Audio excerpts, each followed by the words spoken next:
There are moments in law enforcement, moments that define not just a badge, but a soul, moments when authority collides with humility, and when truth, no matter how quiet, speaks louder than rank. It was one of those mornings at the Westfield Police Training Academy. The air was sharp, the sunlight harsh. A row of cadets stood at attention, boots aligned, hands trembling slightly against the weight of their futures. At the front stood Captain Ross, a 30-year veteran, a man decorated for bravery, feared for his temper, and infamous for his opinions. He believed policing was a brotherhood forged by toughness, and, in his mind, toughness meant his way or no way. Among the recruits stood Officer Maya Rivera, a quiet rookie with eyes that carried both calm and fire. She was small in stature but unshakable in resolve. To Captain Ross, she was an easy target. Young, female, Latina, and, in his words, too soft for the streets. That morning, Ross barked orders until the air itself seemed to tighten. He made the recruits run drills in full gear under the blazing sun. When one cadet collapsed, Maya broke formation to help. Ross's voice cut through the field like a whip. "You move when I say move." "You think compassion wins shootouts?" The crowd froze. Maya said nothing. She simply returned to her position, steady, silent, unafraid. Ross's anger flared. To him, silence was defiance, but to Maya, silence was strength. The academy yard became a crucible, one ruled by a man losing control, and another standing firm without saying a word.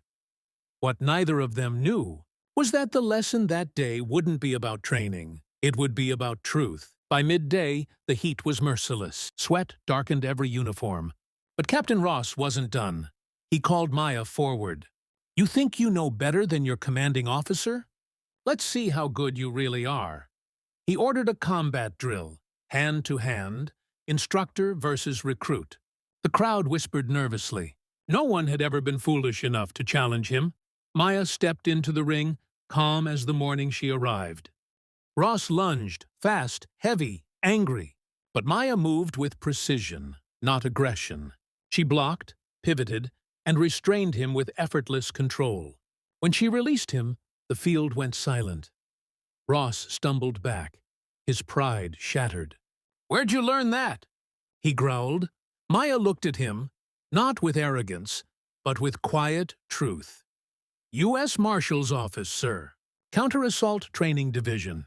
I transferred to local law enforcement because I believe justice begins at the street level." The air changed.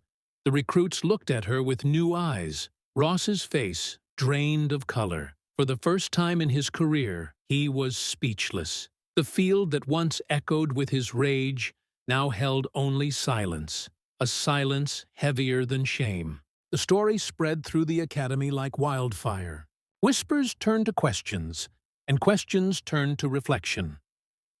Captain Ross didn't show up the next day. Some said he took a leave of absence. Others said he was ordered to. But what mattered wasn't his disappearance.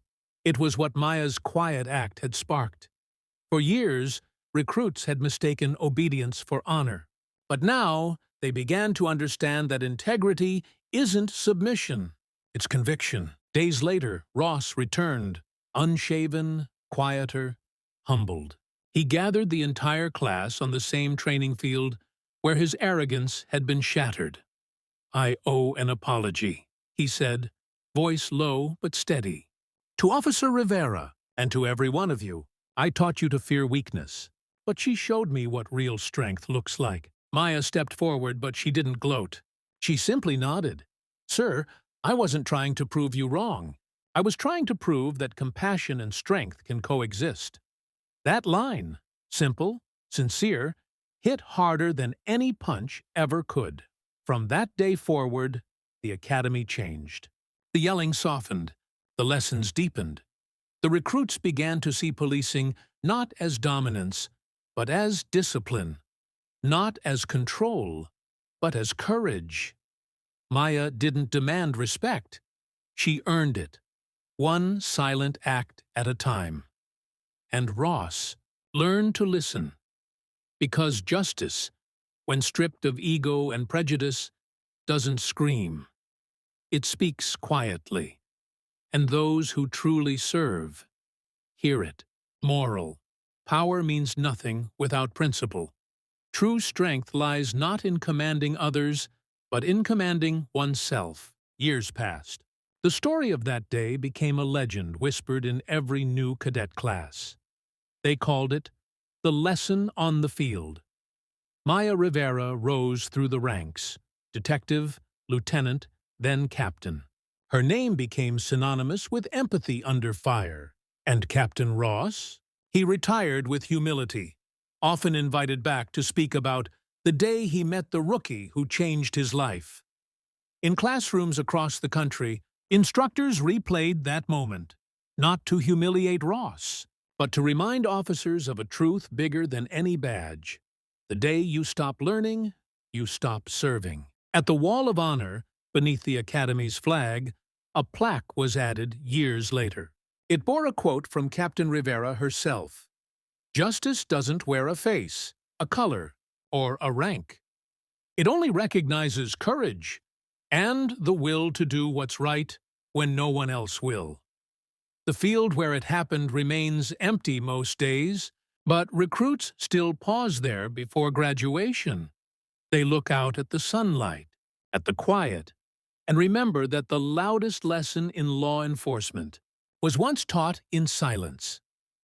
Don't forget to like, comment, and subscribe for more powerful stories of integrity, redemption, and the thin blue line that separates justice from corruption only on States of Justice.